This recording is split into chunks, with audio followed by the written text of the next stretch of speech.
സുഖഭോഗങ്ങളുടെയും സ്ഥാനമാനങ്ങളുടെയും ബാഹ്യലോകം പടുത്തുയർത്താൻ മനുഷ്യൻ ഭ്രാന്തമായി വെമ്പൽ കൊള്ളുന്ന ആധുനിക കാലഘട്ടത്തിൽ സനാതന മൂല്യങ്ങളും ഹൃദയത്തിൻ്റെ ഉദാത്ത ഭാവങ്ങളും ആത്മശാന്തിയും മനുഷ്യന് നഷ്ടമാകുന്ന അവസ്ഥയിലാണ്.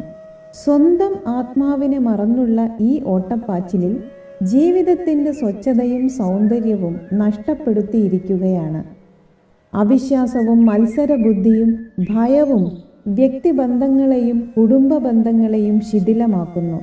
ഉപഭോഗ സംസ്കാരത്തിൻ്റെ കടന്നുകയറ്റം സ്നേഹം എന്ന വികാരത്തെ എവിടെയോ ഉണ്ടെന്നു കേൾക്കാമെങ്കിലും ഒരിക്കലും അനുഭവിക്കാൻ കഴിയില്ല എന്ന സ്ഥിതിയിൽ എത്തിച്ചിരിക്കുന്നു.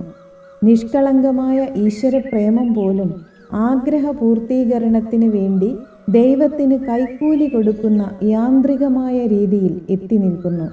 മനസ്സിനെ നിയന്ത്രിച്ച് ബാഹ്യലോകത്തിൽ നിന്നും പിടിച്ചു മാറ്റി അന്തർമുഖമാക്കി ശാശ്വതമായ ശാന്തി അനുഭവിക്കാൻ വേണ്ടി ഉണ്ടാക്കിയ ആചാരാനുഷ്ഠാനങ്ങളെല്ലാം ആധുനികതയുടെയും ശാസ്ത്രത്തിൻ്റെയും പേര് പറഞ്ഞ് നിഷ്പ്രഭമാക്കി.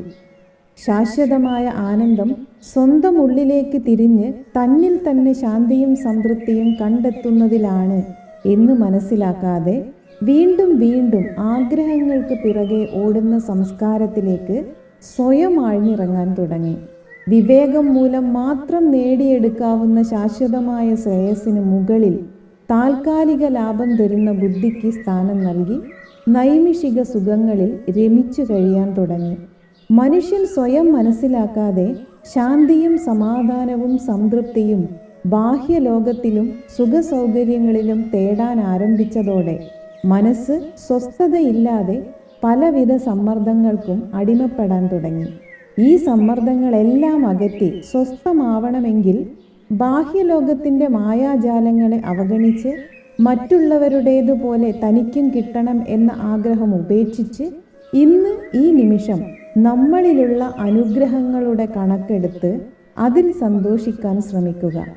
നമ്മൾ ആഗ്രഹിക്കുന്ന ബാഹ്യസുഖങ്ങളും സ്ഥാനമാനങ്ങളും ഉള്ളവരെല്ലാം സുഖം അനുഭവിക്കുന്നില്ല എന്ന് മനസ്സിലാക്കുക. സുഖം മനസ്സിൻ്റെ സൃഷ്ടിയാണ്.